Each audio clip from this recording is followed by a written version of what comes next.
So welcome to 1955. You know, the television, which had to be warmed up before watching, started transforming society. They couldn't have known back then how this transfixing new gizmo was going to morph many times and eventually shape the world. It was black and white. It had to warm up if you wanted to watch it, and it only had a couple of channels. Good thing we had 1950s baseball. Yeah, and some of the finest cards ever made of some of the finest players to have ever played.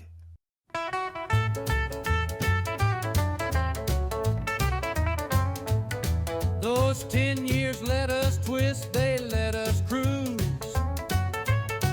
We found our rhythm in blue suede shoes, leather jackets and slick back hair. You really had to be there or be square. We got lost in the 50s when everything was nifty, and a dime could buy the packs of cards. We had our favorite team. It was a golden decade, it seemed. 10 years still fresh in my mind.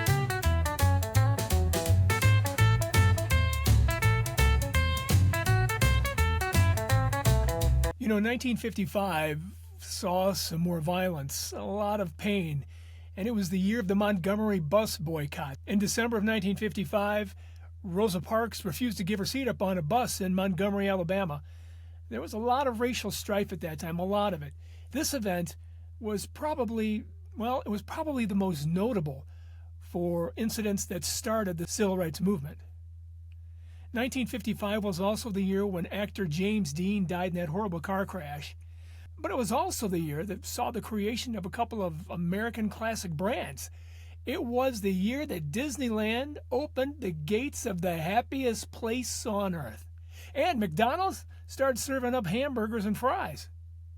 In baseball moves, the Athletics moved from Philly to Kansas City. And, of course, they went from Kansas City to Oakland, and now they're in Sacramento and eventually in Las Vegas. That team needs to set down roots, for real. Okay, in baseball news, Yogi Berra of the New York Yankees won the AL MVP. Rookie of the Year was Herb Score of the Cleveland Indians. Pitching leaders for the American League, Early Wynn had 22 wins, and Billy Pierce had a 1.97 ERA. Batting leader of that year was Al Kaline. He had a .340 average, the youngest person to ever win the batting leader. Mickey Mantle had 37 home runs. Over in the National League, Roy Campanella of the Brooklyn Dodgers won the NL MVP. Rookie of the Year was Bill Verdon of the St. Louis Cardinals. Pitching leaders were Don Newcomb with 20 wins and Bob Friend with a 2.83 ERA. Batting leader was Richie Ashburn with a .338 average, and Willie Mays had 51 home runs. Now, in the World Series, the Brooklyn Dodgers defeated the New York Yankees. What? The Brooklyn Dodgers defeated the New York Yankees? Well, they did it in 7 games. It took them a while. And the MVP of the series was Johnny Padres. And the Sporting News Major League Player of the Year was Duke Snider. Okay, so the 1955 Bowman cards were similar to the 1955 Topps cards in that they were both with a landscape format. They were all the same size, and they were confident that as Bowman was confident they were going to sell some gum with these cards. Okay, so Bowman expanded their baseball card set to 320 cards in 1955. That was from 224 cards in 1954. Now, the design was totally unique, very innovative. Some people love them, some people I don't understand, but some people hate them.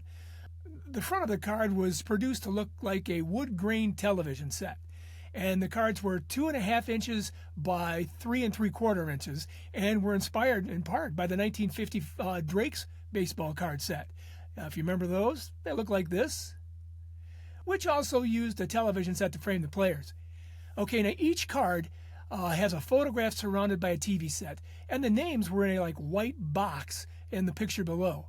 Bowman really wanted to promote the very latest in technology, and they went so far as to place a banner at the bottom of this card that says Color TV. There were two series of the cards to collect. Series 1 is 1 through 224, and Series 2 was 225 to 320. Now, the players' pictures were taken at Shibe Park, and you'll see a familiar green wall in some of them, not all of them. And that, of course, is where the Bowman Gum Company was located in Philadelphia. Now, I think these are some incredible looking cards, but boy, did the 1955 Bowman cards have some problems. They aren't centered very well, and they chip really easy. And they weren't cut with any kind of consistency. You'll see that there's a lot of miscuts in that set, but the cards were supposed to be 2 1/2 by 3 3/4 inches, but the actual side-to-side length of some of the cards can vary a lot, and that's because of the inconsistent cutting of the cards. Now, the colored wood grain, like I mentioned earlier, was inconsistent in color too.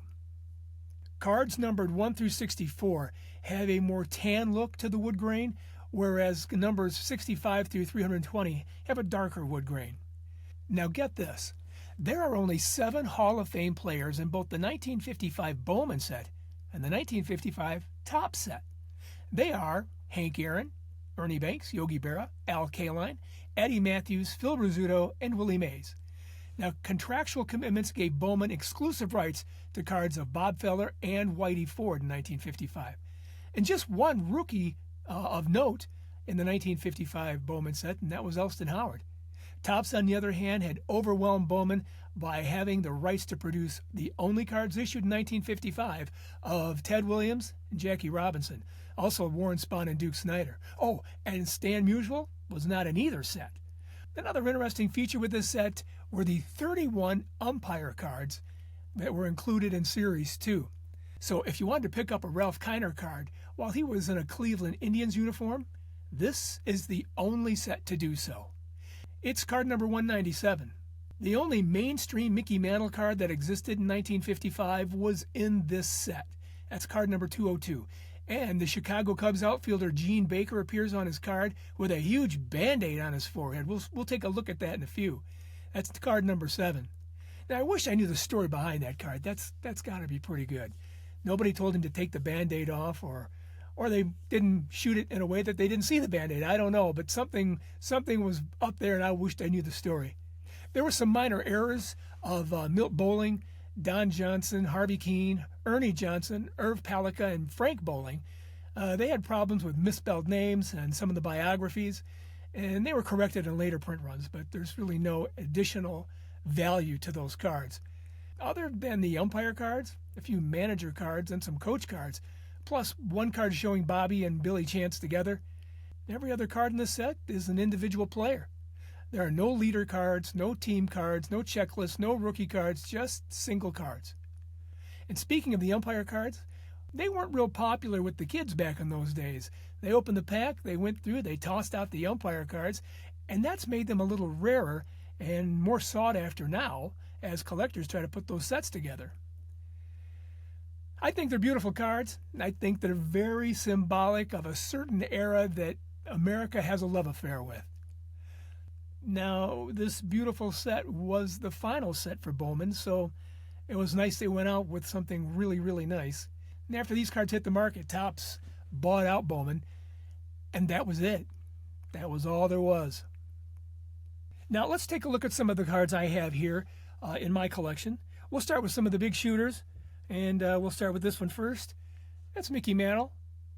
Like I'd said earlier, if you wanted a mainstream card in 1955, you had to buy the 1955 Bowmans. He was not in Topps cards. And I love this card. Look at that. He's just a follow-through on that swing. And they're at Shibe Park. There's a light tower back there. There's the wall that we talked about earlier. I'm just going to let you look at that for just a couple more minutes because it's beautiful. All right.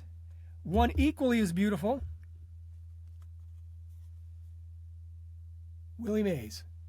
Of course, I got some creases here. They came for free. The creases in this card were absolutely free, so I got a bargain. I love this card. I want you to note how he's posed. He's kind of bent over at the waist and he's got his hands on his knees, I suppose. That's kind of important because you're going to see that pose on a lot of different ball players. And I'll tell you why in just a minute, at least why I think it's that way. Okay, we talked about Gene Baker with the big Band-Aid on his head. I'll bet you when you first saw that, you went, there's something on my card. It's a Band-Aid. Not even a Scooby-Doo Band-Aid. It's just one of them ugly Band-Aids. But I thought it was worth seeing. Here's Jimmy Pearsall.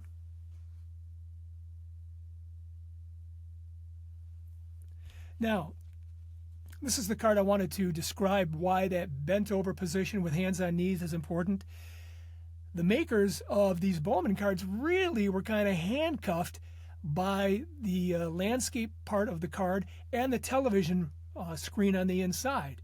They didn't have a lot of room to really show off the player. And they didn't want to use all the headshots from there. That's pretty boring. There are a few of them. So they had to come up with certain ways to take the photographs of ball players that kind of utilize the space that they did have. And this is the best one, I think. That is Minnie Minoso. Look how he's kind of like taking a bunt. It kind of, where his body's on one side of the television screen and the bat is coming over across. That is most efficient use of every bit of space on that card, including with a little white band at the bottom with his name. Is that not a beautiful card? Okay. Red Shane East. Everybody loves this guy. You can still see those light towers back there. I have a thing about light towers. It's not really a big deal, but it just shows a time when the towers were down low and they weren't on top of the roof or anywhere like that. This was a different time. Here's another one that uses a lot of efficient use of the space. Nellie Fox.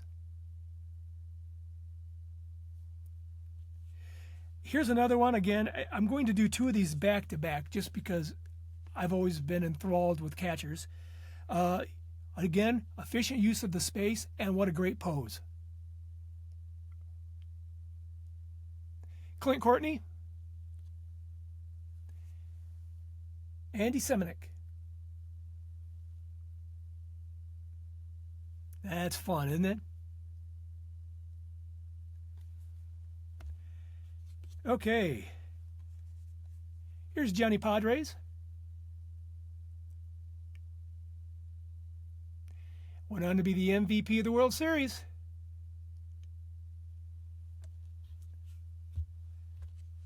Here's Junior Gilliam. Another pose that they had was the low field there, where you're going down a low, fielding the ball on a kind of low and bent over with your face up looking at the camera. Did I say that was Junior Gilliam? Yes, okay. This is Jerry Coleman. I love that card. That's a good looking picture. Those banners waving in the breeze behind him.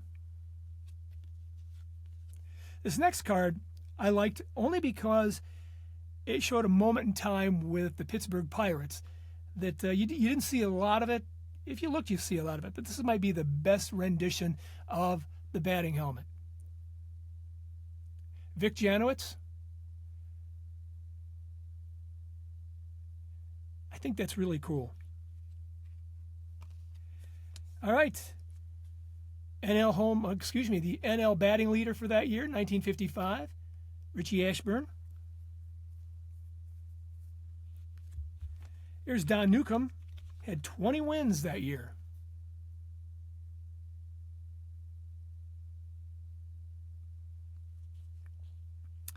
Another use of the space, and what a great pose. This is Eddie Robinson.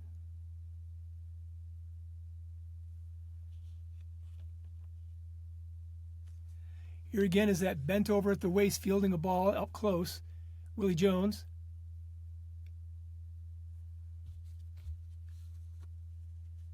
And yet another one, Frank Hatfield.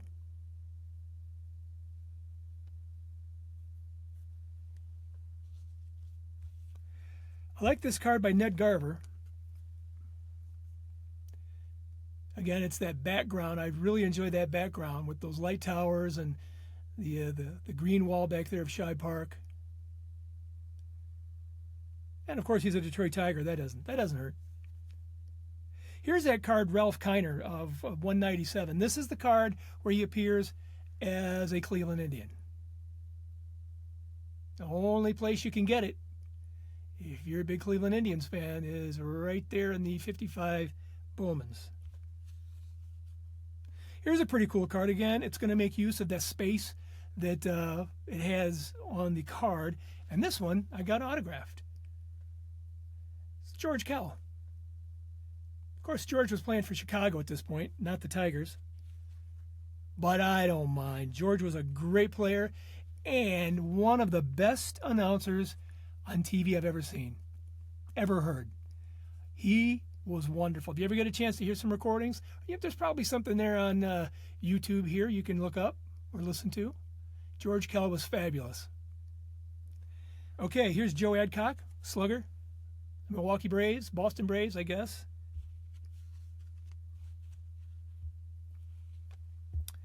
Okay, this is one of the umpire cards. I'm going to show you 3 of them here. This is Ed Runge. His son played, Paul Runge, not played, it was an umpire in the major leagues as well.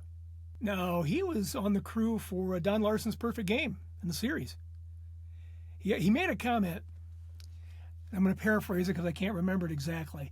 He said it's the only occupation, umpiring, where you have to be perfect on the first day and then improve every day after that. Ed Runge. This, if I can separate it from the other one, is Frank Discoli. He was the home plate umpire for Cliff Chambers' no-hitter and the near-perfect game of Harvey Haddock's. Last card we're going to show is E. Lee Beliphant. Played minor league ball and worked in 4 World Series and 4 All-Star games. I like the umpire cards. So different and unique that they're very welcome in my collection, in my set. I wonder what you think. Do you like umpire cards? I like them more than I do team cards, leader cards. I find these much more interesting. And I think that's probably why I like this set more. I don't have a lot of that clutter that you would get in a normal set. Well, there you have it. A time for cardboard heroes, the 1950s, up to 1955. I can't believe we've gotten up to 55 already. 1956 is coming up, so make sure you check me out again here real soon. And if you can you like and subscribe? Leave me a comment. If you're critical of anything I've said, I don't mind it. Let me hear it. I need to get better at what I do. Maybe you're the person that can set me straight. So comment, like, subscribe. Talk soon. Cardboard meditation helps set your mind right. Thank you for watching. Show us your appreciation by clicking the like and subscribe button. Ring the bell while you're at it so you'll know when we upload a new story.